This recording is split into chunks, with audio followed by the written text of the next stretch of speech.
बिस्मिल्लाहिर्रहमानिर्रहीम।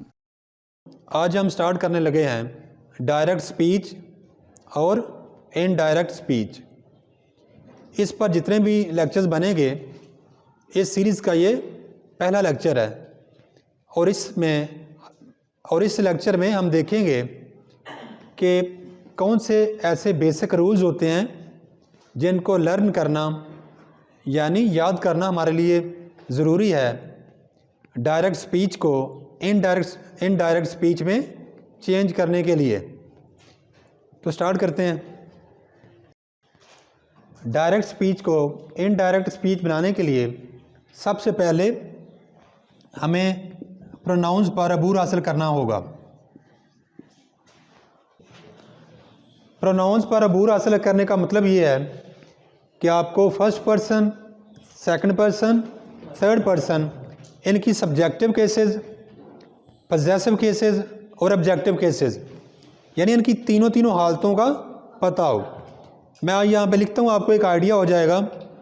सबसे पहले फर्स्ट पर्सन में आई और वी, ये सब्जेक्टिव हालतें होती हैं, यानी जो इंग्लिश सेंटेंसेस होते हैं उनके शुरू पर हम इन प्रोनाउंस को एज ए सब्जेक्ट इस्तेमाल करते हैं।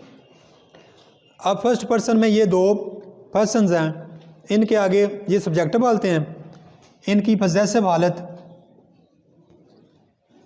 यानी पजेसिव हालत ऐसी हालत होती है जो किसी नाउन से पहले आती है और फ़िक्रे के, इंग्लिश फ़िक्रे के दरमियान में आती है। आई का होता है माई और वी का आवर। आई का माई और वी का आवर, ये पजेसिव इनको केसेस कहते हैं या हालतें कहते हैं और ये फ़िक्रे के दरमियान में आती हैं। अब तीसरी हालत होती है ऑब्जेक्टिव। इन प्रोनाउंस की आई की ऑब्जेक्टिव हालत है मी और वी की ऑब्जेक्टिव हालत क्या है? अस। अब ये जो है ना 2, 4 और 6, ये 6 वर्ड्स आपने याद रख लेने हैं कि ये फर्स्ट पर्सन है, ये इसकी सब्जेक्टिव हालतें हैं, ये पजेसिव, ये ऑब्जेक्टिव, यानी फ़िक्रे के शुरू में ये हालतें आती हैं, दरमियान में ये और आखिर पर ये। अब सेकंड पर्सन पे आते हैं। सेकंड पर्सन में सब्जेक्टिव हालत है यू, सिर्फ एक ही वर्ड है सब्जेक्टिव यू। इसकी पजेसिव हालत है योर और ऑब्जेक्टिव हालत क्या है? यू। इससे नेक्स्ट है थर्ड पर्सन। थर्ड पर्सन में है ही, हिज, हिम, शी,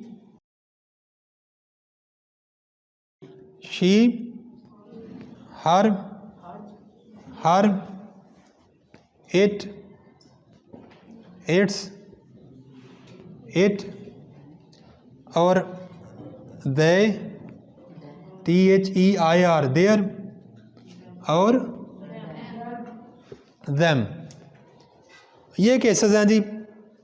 ये फर्स्ट पर्सन है, ये सेकंड है। थर्ड पर्सन में ये इनको बोलते हैं तीनों को थर्ड पर्सन सिंगुलर और इसको third person plural. First person में ये सिंगुलर है और ये प्लूरल है, और सेकंड पर्सन में यू सिंगुलर भी हो सकता है और प्लूरल भी हो सकता है, डिपेंड करता है फ़िक्रे पे। तो अब आपने इन सब को अच्छी तरह याद करना है, क्योंकि जब हम डायरेक्ट से इनडायरेक्ट चेंज करते हैं तो इनको आपस में हमें चेंज करना पड़ता है।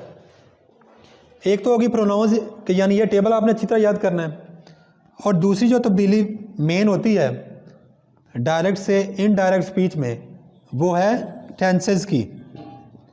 वो किसकी तब्दीली होती है?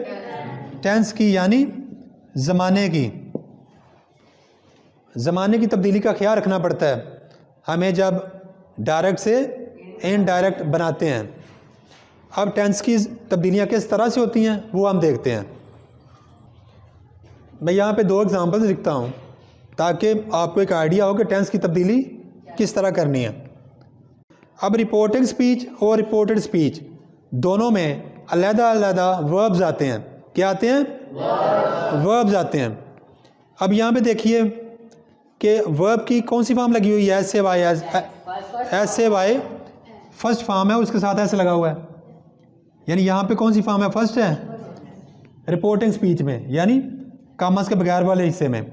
यहाँ पे देखें, यहाँ पे सेड कौन सी फॉर्म है? सेकंड फॉर्म है। तो हमने इस फॉर्म को जहन में रख कर रिपोर्टेड स्पीच में जो टेंस आता है ना, यानी फॉर्म आती है, वर्ब और टेंस एक ही चीज़ के दो नाम हैं, यानी ज़माना इसको कहते हैं। बाहर वाली फॉर्म्स को जहन में रख कर कि बाहर रिपोर्टिंग स्पीच में कौन सी फॉर्म इस्तेमाल हुई है, उस लिहाज से हमने कॉमर्स के अंदर वर्ब्स को चेंज करना होता है। अब देखते हैं कि वो किस तरह तब्दीली करनी है। अगर बाहर आया हो फर्स्ट फॉर्म, यानी रिपोर्टिंग स्पीच में कॉमर्स के बाहर फर्स्ट फॉर्म आई हो, तो कॉमर्स के अंदर फ़र्ज़ करें एज एम आर आए, तो एज एम आर को हमने एज एम आर ही लिखना होता है। यानी फर्स्ट फॉर्म ज़ाहिर करती है फेल हाल को, प्रेजेंट को। बाहर फर्स्ट फॉर्म हो तो अंदर एज एम आर भी प्रेजेंट में आते हैं, तो उसको हमने तब्दील नहीं करना होता। एज एम आर आपस में तो चेंज हो सकते हैं क्योंकि ये सारे प्रेजेंट में आते हैं। अगर बाहर फर्स्ट फॉर्म आई हो और कॉमर्स के अंदर बी फर्स्ट फॉर्म आई हो, तो हमने फर्स्ट फॉर्म को चेंज नहीं करना होता। फर्स्ट फॉर्म को चेंज फिर नहीं करना होता। अब अगर बाहर हो फर्स्ट फॉर्म और अंदर आए सेकंड फॉर्म, तो हमने सेकंड फॉर्म को चेंज नहीं करना होता। यानी बाहर इससे साबित ये होता है कि बाहर फर्स्ट फॉर्म आई हो, यानी प्रेजेंट या फेल हाल आया हो, तो अंदर टेंस की तब्दीली हमने नहीं करनी। अगर अंदर प्रेजेंट है तो प्रेजेंट ही रहेगा, पास्ट है तो पास्ट ही रहेगा, जो भी अंदर ज़माना है वो ज़माना वही रहेगा अगर बाहर फर्स्ट फॉर्म आई हुई हो। अब देखते हैं कि अगर बाहर सेकंड फॉर्म हो यानी पास्ट आया हो, तो फिर तब्दीली कैसे करते हैं टेंस की। अब फर्ज करें बाहर रिपोर्टिंग स्पीच में सेकंड फॉर्म आई हुई है और कॉमर्स के अंदर एज एम या आर में से कोई एक है, तो इसको हमने किस में चेंज करना होता है? वाज या वर में। क्योंकि बाहर पास्ट आया हुआ है, बाहर पास्ट आने की वजह से हमने अंदर प्रेजेंट को पास्ट करना होता है।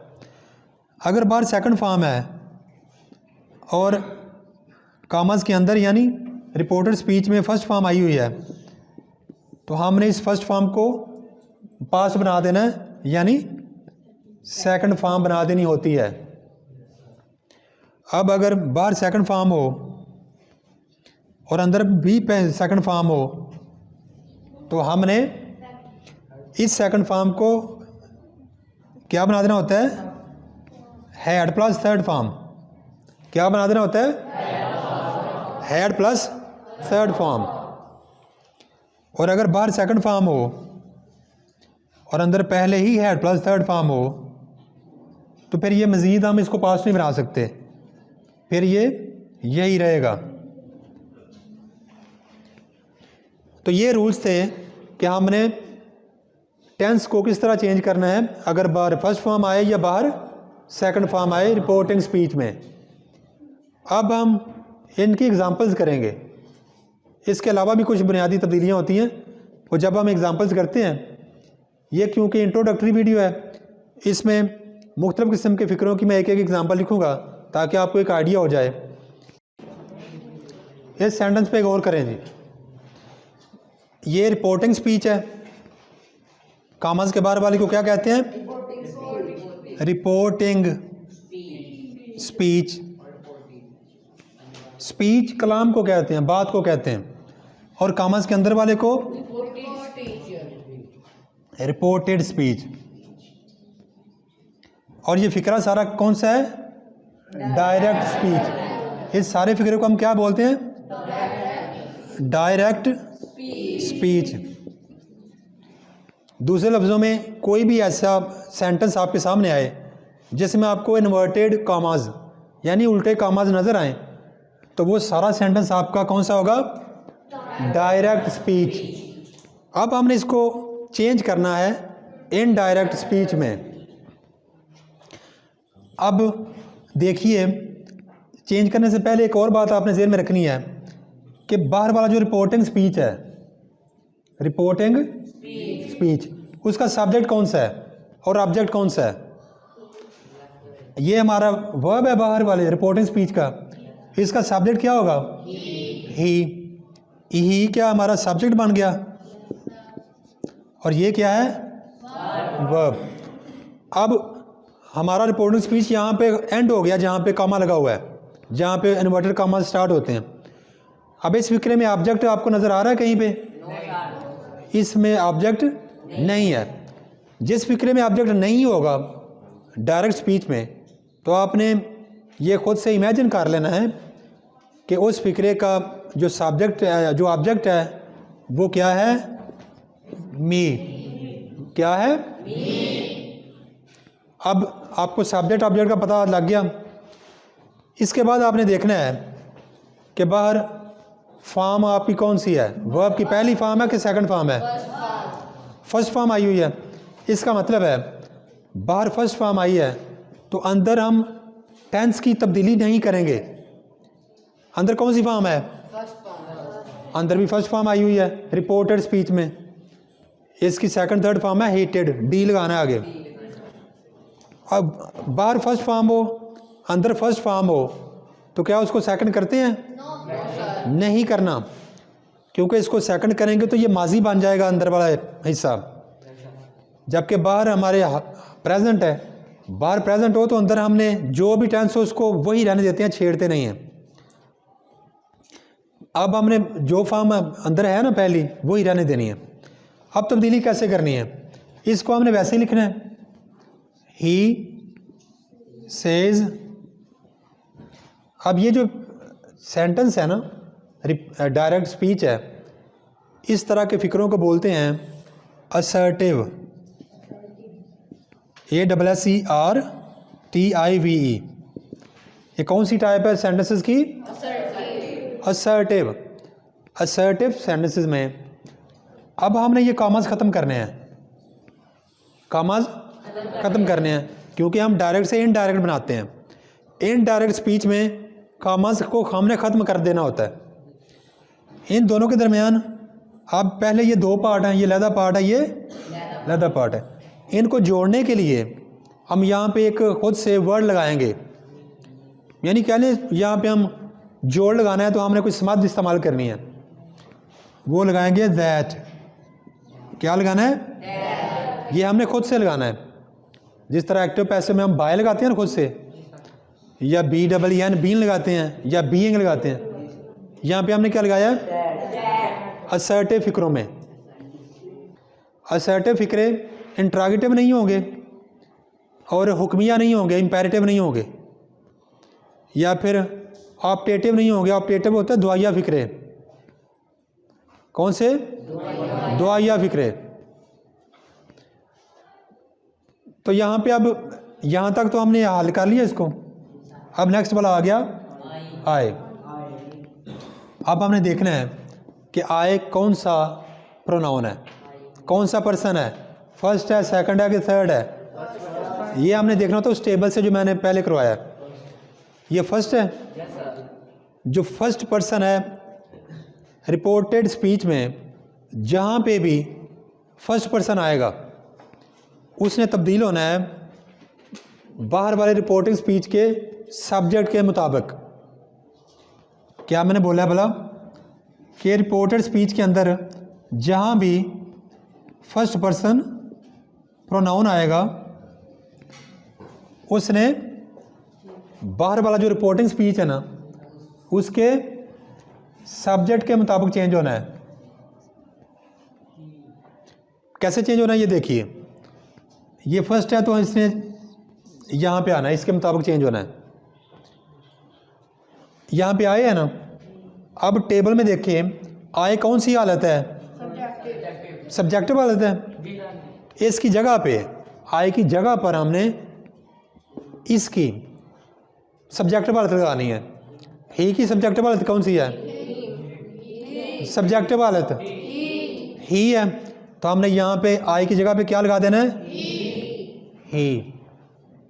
पहली बात का क्लियर हो गया। यहाँ पे आगे आ गया वर्ब हेट। अब बाहर फर्स्ट फॉर्म है तो अंदर फॉर्म को आपने चेंज नहीं करना, फर्स्ट फॉर्म ही रहेगी,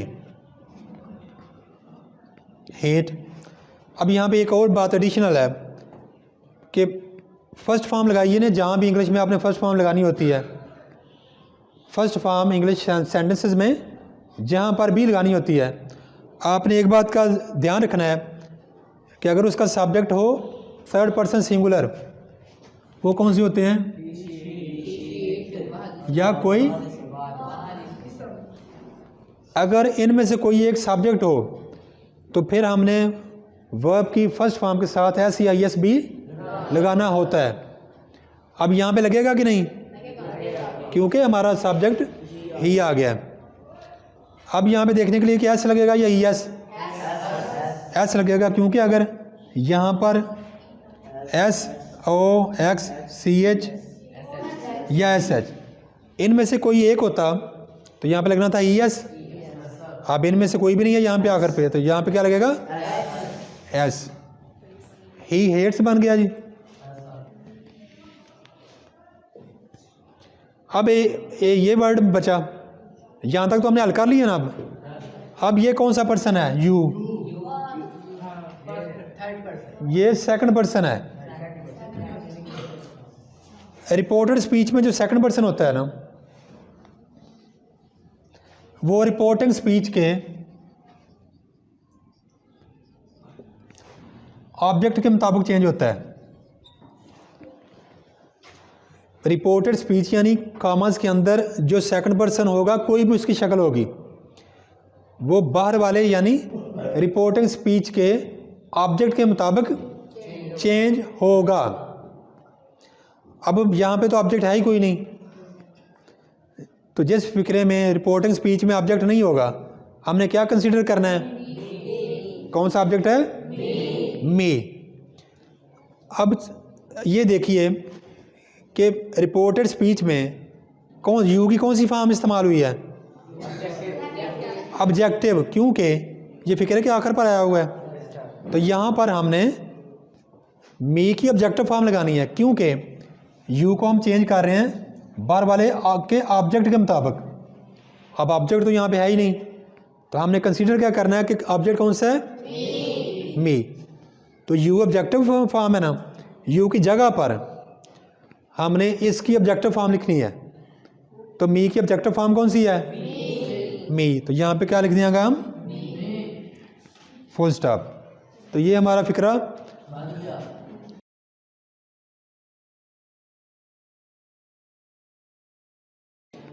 फिक्रा डायरेक्ट स्पीच से इनडायरेक्ट स्पीच में चेंज हो गया है। ये इंपेरेटिव टाइप का डायरेक्ट स्पीच है।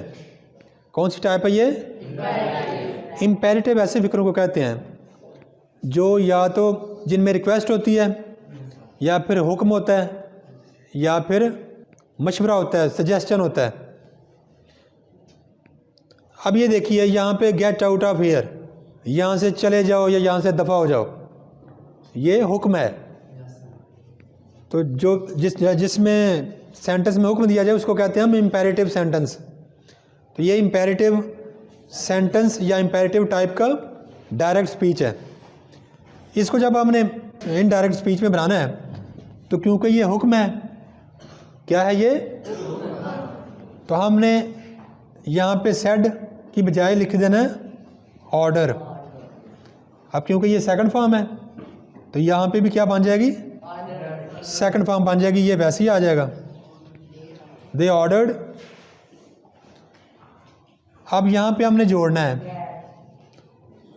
असर्टिव सेंटेंस में हम क्या करते थे, यहाँ पे लगाते थे दैट,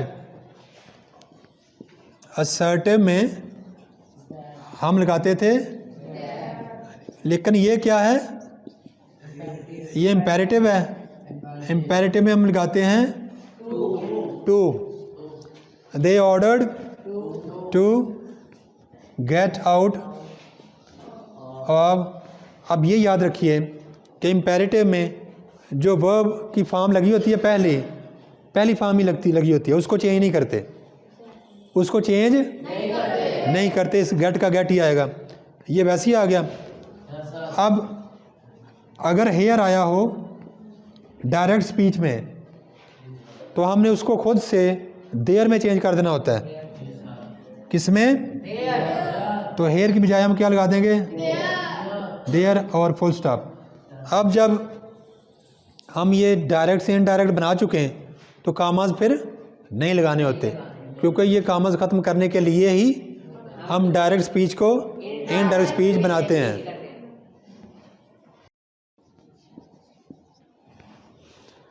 ये इंट्रोगेटिव टाइप है डायरेक्ट स्पीच की। You said, are you serious. अब यहाँ पे देखिए हमारा जो सवालिया फ़िक्रा है वो किससे शुरू हो रहा है? हेल्पिंग वर्ब से। किससे शुरू हो रहा है? हेल्पिंग वर्ब से। जो सवालिया सेंटेंसेस शुरू होंगे उसको जब हमने बनाना है इनडायरेक्ट, अब क्योंकि ये सवाल है तो सेट की बजाय हमने लिखना है आस्क्ड, क्योंकि ये सेकंड फॉर्म है, इसके हमने सेकंड फॉर्म बना लगाई। आस्क्ड क्यों लगाया? सवाल हमेशा पूछा जाता है, सवाल हमेशा पूछा जाता है, और आस्क्ड का मतलब है पूछा, उसने पूछा। अब यहाँ पर जो हमने लगाना है वर्ड खुद से, वो हमने असर्टिव में क्या लगाया था? दैट। इम्पेरेटिव में क्या लगाया था? इम्पेरेटिव में हमने लगाया टू। अब ये है इंट्रोगेटिव। अब इंट्रोगेटिव दो तरह के होंगे।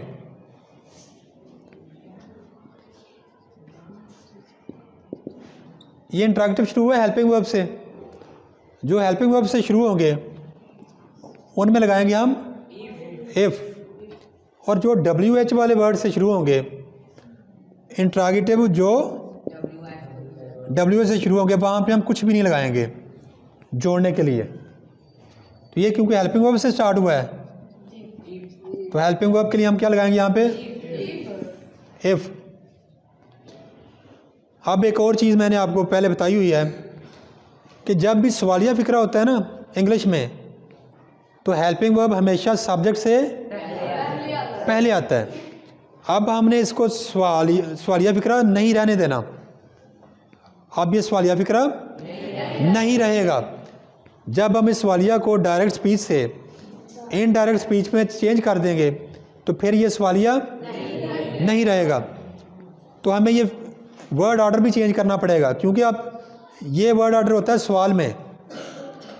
अब चूँकि सवाल नहीं रहेगा, अब हमने सब्जेक्ट पहले लिखना है और हेल्पिंग वर्ब बाद में, लेकिन तब्दील करके। अब देखिए यहाँ पे सब्जेक्ट हमारा कौन सा है? यू। और ये पर्सन कौन सा है? Second person. सेकंड पर्सन बाहर वाले रिपोर्टिंग स्पीच के ऑब्जेक्ट में चेंज होता है। किस में चेंज होता है? अब ऑब्जेक्ट यहाँ पे है ही कोई नहीं, तो क्या हमने कंसीडर करना है? जिसमें ऑब्जेक्ट कोई नहीं होता रिपोर्टिंग स्पीच में, यानी कॉमर्स के बाहर, तो हमें कंसीडर करना है कि वहाँ पे मी है। अब यू कौन सी फॉर्म है, कौन सी शक्ल है, कौन सी? सब्जेक्टिव है, क्योंकि ये फिक्र के शुरू पे आया हुआ है। तो मी की हमने सब्जेक्टिव फॉर्म लगानी है यहाँ पे। मी की सब्जेक्टिव फॉर्म कौन सी है? आई। ये हमने चेंज कर लिया। अब रह गया हमारे पास ये और ये। आर। बाहर कौन सी फॉर्म आई हुई है? और अंदर आर आया हुआ है। बाहर सेकंड हो और अंदर एज एम आर में से कोई भी एक हो, तो मैंने जो पहले बताया कि वो किस में चेंज हो जाएगा? वाज या वर में। और आय के साथ वाज लगता है या वर? वाज। अब हमने वर्ब चेंज कर लिया, ये वर्ब नहीं है, अब ये वैसे का वैसे ही वर्ड नीचे आ जाएगा। अब यहाँ पे दो बातें आपने ज़हन में रखनी है। एक तो ये सवाल नहीं रहा। एक्टिव पैसिव में हम क्या करते थे, ऊपर सवालिया होता था तो नीचे भी सवालिया ही लगाते थे। इसमें ऐसा नहीं करना। यहाँ पर सवाल होगा तो वो चूँकि सवाल नहीं रहा, अब सिर्फ हमने कॉमा फुल स्टॉप लगाना है और कॉमर्स भी नहीं लगाने, क्योंकि ये इनडायरेक्ट बन चुका है। ये इंट्रोगेटिव टाइप हमने बनाई है जो हेल्पिंग वर्ब से स्टार्ट होती है। अब हम वो वाला इंट्रोगेटिव सेंटेंस बनाते हैं डायरेक्ट स्पीच में जो WH वाला सवालिया होगा। ये हमने इंट्रोगेटिव सेंटेंस बनाया है जो WH वाले वर्ड से शुरू होता है, या यूँ कह लें कि जो हेल्पिंग वर्ब से स्टार्ट नहीं होता। हेल्पिंग वर्ब से स्टार्ट होते हैं सवालिया, या फिर हेल्पिंग वर्ब से स्टार्ट ना होने वाले, ये स्टार्ट ना होने वाले हैं। अब इसमें क्या करना है, क्योंकि ये सवाल है तो यहाँ पे बाहर हमने सेड की बजाय क्या लगाना है, आस्क्ड। ये सेकंड फॉर्म है, ये भी सेकंड फॉर्म होगी। अब यहाँ पर ये जो कनेक्टर है ना, ये कोई भी नहीं लगाना। इफ़ लगाते हैं अगर ये हेल्पिंग वर्ब से स्टार्ट हो सवालिया, अंदर वाला हिस्सा।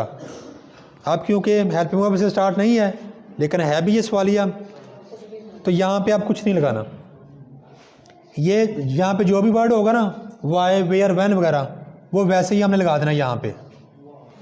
ठीक है जी। अब आगे देखें, क्योंकि ये सवाल है, सवालिया में हेल्पिंग वर्ब हमारे सब्जेक्ट से पहले आता है। अब हमने इसको सवाल की शक्ल रिमूव करनी है। अब ये सवाल नहीं रहना तो हमने सब्जेक्ट को पहले ले आना है, हेल्पिंग वर्ब को। अब चेंज करने के बाद यू कौन सा पर्सन है, सेकंड पर्सन है ना। सेकंड पर्सन कॉमर्स के अंदर जिधर भी आएगा वो रिपोर्टिंग स्पीच, यानी बाहर वाले जो है ना, छोटा बाहर वाला पार्ट, उसके ऑब्जेक्ट के मुताबिक चेंज होगा। अब यहाँ पे ऑब्जेक्ट है ही कोई नहीं, तो क्या कंसीडर करना है कि मी यहाँ पे ऑब्जेक्ट है। अब यू सब्जेक्टिव हालत है क्योंकि फिक्र के शुरू में आया हुआ है, तो मी की सब्जेक्टिव हालत लगानी है यहाँ पे। यू की बजाय मी की सब्जेक्टिव हालत लगा देनी है, आई। अगली बात, बाहर है सेड, सेकंड फॉर्म है, माजी है, पास्ट है। बाहर पास्ट हो और अंदर एज या मार में से कोई एक हो तो किस में चेंज होता है, वाज या वर में। तो आई के साथ क्या लगेगा, वरीड का वैसे ही आ जाना, वरीड ही। और यहाँ पे आप फुल स्टॉप लगाना है, कॉमा भी नहीं लगेगा और साइन ऑफ इंटरोगेशन भी नहीं लगेगा, क्योंकि अब ये सवाल नहीं रहा। और कॉमाज इस वजह से लगेंगे क्योंकि अब ये डायरेक्ट स्पीच नहीं रही, इनडायरेक्ट बन गई है। और इनडायरेक्ट में इन्वर्टेड कॉमाज नहीं लगाते। हाँ जी, ये एग्जांपल है ऑप्टेटिव सेंटेंस की। कौन सी, ऑप्टेटिव सेंटेंस की। इसको कहते हैं दुआया फिक्रे। दे सेड, अब मे ही लिव लॉन्ग, ये दुआ है अल्लाह करे कि वो लंबी उम्र जिए, क्योंकि ये दुआ है। अब यहाँ पर सेड की बजाय हम लिखेंगे प्रेड, PRAYED, सेकंड फॉर्म, ये भी सेकंड फॉर्म। उन्होंने दुआ की। यहाँ पर ऑप्टेटिव सेंटेंसेस में यहाँ पे जो दुआ होगी ना, जो मे से शुरू होगी सेंटेंस, वहाँ पे हम कनेक्टर लगाएंगे दैट। अब दुआया फिक्रों में भी क्या होता है कि हेल्पिंग वर्ब पहले आया होता है, हमने उनकी तरतीब चेंज करनी है। सब्जेक्ट पहले लिखना है, हेल्पिंग वर्ब बाद में। अब ही कौन सा पर्सन है, थर्ड पर्सन। याद रखिए थर्ड पर्सन इसमें रिपोर्टेड स्पीच में जिधर भी आएगा उसको चेंज नहीं करते। ही का ही यहाँ पे लगा देना है। अब अगर बाहर सेड हो रिपोर्टिंग स्पीच में और रिपोर्टेड स्पीच में या अंदर मे हो, उसको माइट बना देते हैं। मे का क्या बन जाएगा, MIGHT, माइट। ये भी हमने कर लिया, ये भी लेव लॉन्ग हमने वैसे ही लिख देना होता है, लेव लॉन्ग और फुल स्टॉप। तो ये ऑप्टेटिव सेंटेंस के डायरेक्ट स्पीच को हमने इनडायरेक्ट बना दिया।